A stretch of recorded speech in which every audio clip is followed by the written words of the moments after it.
1849년 12월 러시아 사형집행소 셰면옥 광장에서 사형대 위에 반체제 혐의로 사형 선고를 받은 28세의 청년이 있었습니다. 매서운 바람을 뚫고 집행관이 소리쳤습니다. 이제 사형을 집행하기 전 마지막 5분의 시간을 주겠다. 청년에게 마지막으로 주어진 세상과 작별할 시간은 단 5분이었습니다.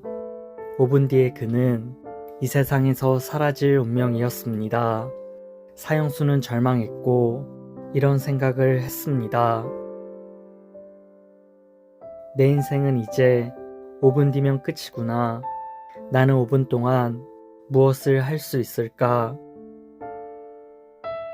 그는 제일 먼저 가족과 동료들을 생각하며 간절하게 기도했습니다.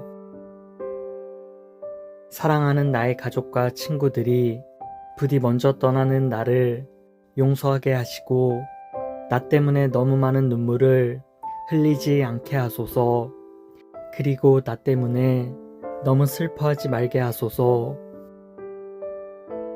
집행관은 2분이 지났음을 알렸습니다. 그러자 사형수는 이런 생각을 했습니다. 후회할 시간도 부족하구나. 난 왜 이렇게 헛된 시간 속에서 살았을까?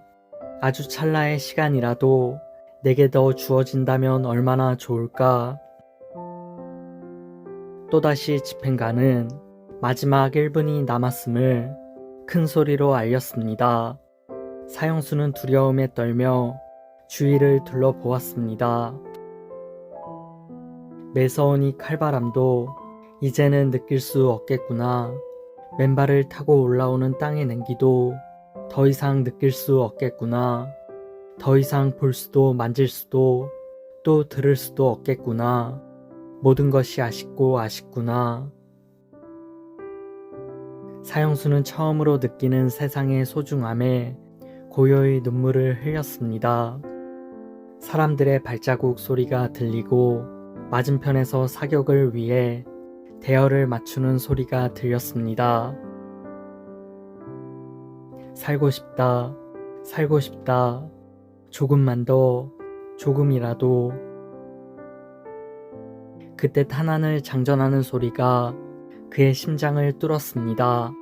하지만 바로 그 순간 한 병사가 소리치며 흰 수건을 흔들며 달려왔습니다. 멈추시오. 형 집행을 멈추시오. 사형 대신 유배를 보내라는 황제의 정갈이 도착한 것입니다. 가까스로 사형은 멈췄고 사형수는 죽음의 문턱에서 극적으로 돌아올 수 있었습니다.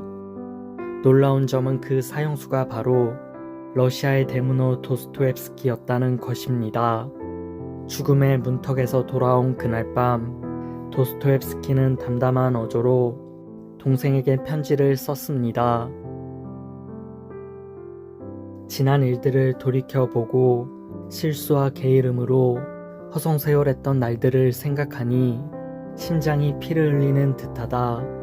인생은 주님의 선물이고 모든 순간은 영원의 행복일 수도 있었던 것을 조금 더 젊었을 때 알았더라면 이제 내 인생은 완전히 바뀔 것이다. 다시 태어난다는 말이다.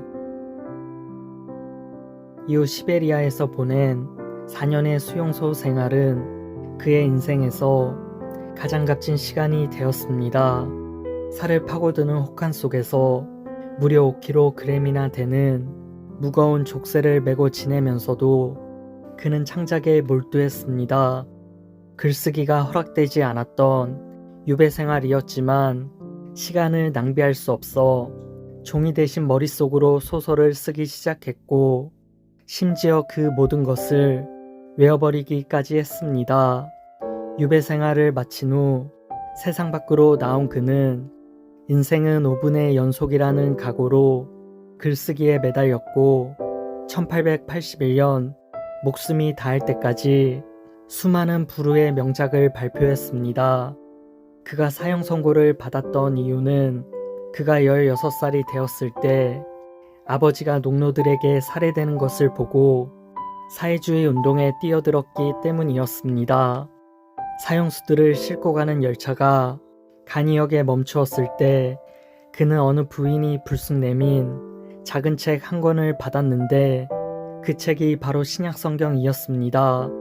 그는 감옥에서 사형날을 기다리고 있으면서 할 수 있는 일이라곤 오직 그 성경을 읽는 것밖에 없었습니다. 그리고 그는 성경을 읽다가 그리스도를 만났습니다. 그리고 훗날에 그는 이런 말을 남겼습니다. 누군가 내게 그리스도는 진리가 아니라고 증명한다 하더라도 나는 그리스도와 같이 있고 싶다. 나는 진리보다는 차라리 예수님과 함께 있고 싶다. 기적으로부터 신앙이 나오는 것이 아니라 신앙으로부터 기적이 나온다.